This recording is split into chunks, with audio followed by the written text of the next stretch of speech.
Hello, hello. Happy Tuesday, guys. I'm going to jump in and do Q&As for today. Thanks to everyone that sent me their questions, both last week and yesterday. So let's get to them. And just a reminder, I do usually save our Q&As to the highlight on the page. So definitely check those out. You'll see some frequently asked questions.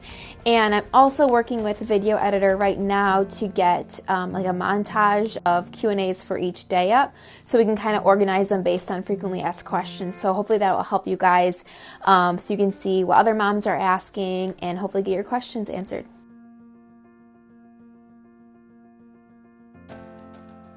Okay, I see this question a lot. People are unsure which supplement to take.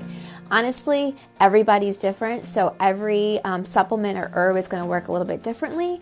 So I would just recommend trying them out and seeing what works best for you.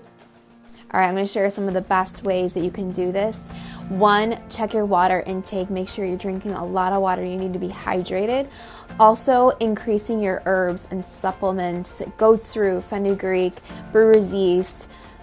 On top of that, increasing supply and demand, so adding in more nursing and pumping sessions. So power pumping is really going to help increase the supply.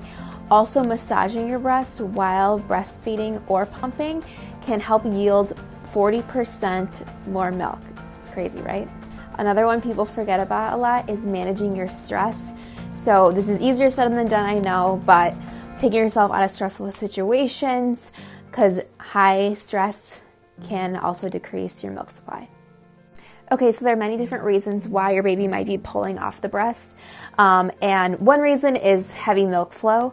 The other reason on the other end is that the breast is drained or it's coming out very slowly. So based on what you're saying, it sounds like the latter. So continuing from that, there are many different things that can affect your milk supply, kind of like I mentioned in the last question. So I would just try adding in more pumping sessions and increasing those breastfeeding herbs and seeing if that will play a part in your breastfeeding journey. Okay, so I'm not sure if you're talking about our ready-to-eat ones or our mixes. If you're talking about the mixes, in an airtight container, they can last for up to a week and they can be frozen for up to 3 months.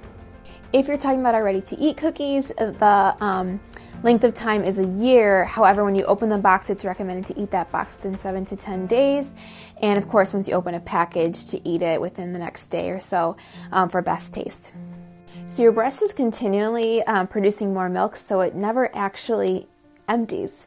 Some people will just feel more empty, but if you do have a concern with it, I would see a lactation consultant and see if they can help you out with that.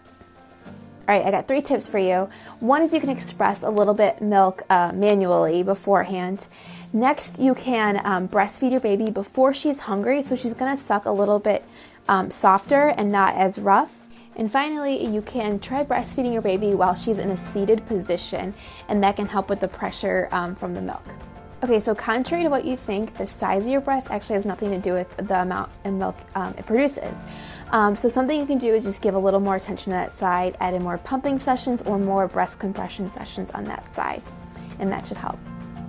All right, guys, that concludes today's Q&A session. Thank you so much to everyone that sent me their questions. Go ahead, and if you're thinking you have another question you want to ask me, go ahead and send me your questions now, and I will look at them and answer some more next Tuesday. See you guys then. If you're not following us yet, be sure to follow us at Mommy Knows Best on Instagram. And remember, if you're watching this and doubting yourself, you are a great mom. So thanks so much for watching, and we will see you next week.